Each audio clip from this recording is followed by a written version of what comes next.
Hey classmates, in this week's documentary, it gave us a greater insight in the punk rock uh decade that was going on in the late 1970s.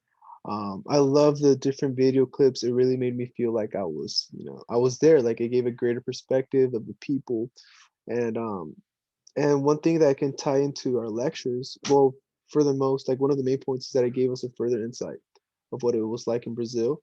How it ties into our lectures. Well, this lectures we learned about, one of the well-known punk rock artists bands in Brazil, which was Legaio Urbana with the lead singer Renato Russo, and um, and it connects to our readings because I don't know why, but I really enjoyed our reading about um, that we read about uh, Oscar Niemeyer.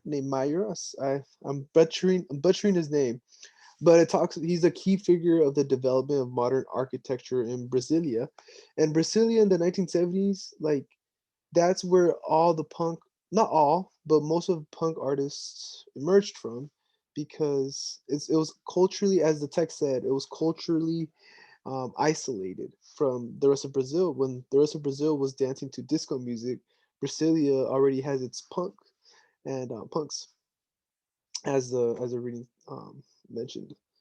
And the thing that stood out to me was that I loved the part of the documentary where the band Legal Urbana, they started off their concert with their hit song, which is Que País es Ese, which points out the dysfunctions of the political system that Brazil had at that time, and um, and you can just see the crowd just go wild as the documentary mentioned. It was like something around like they striking a match and letting it go on fire. Like it was crazy, and it stood out to me because that was not the reaction that I thought the people were gonna have, but it was interesting.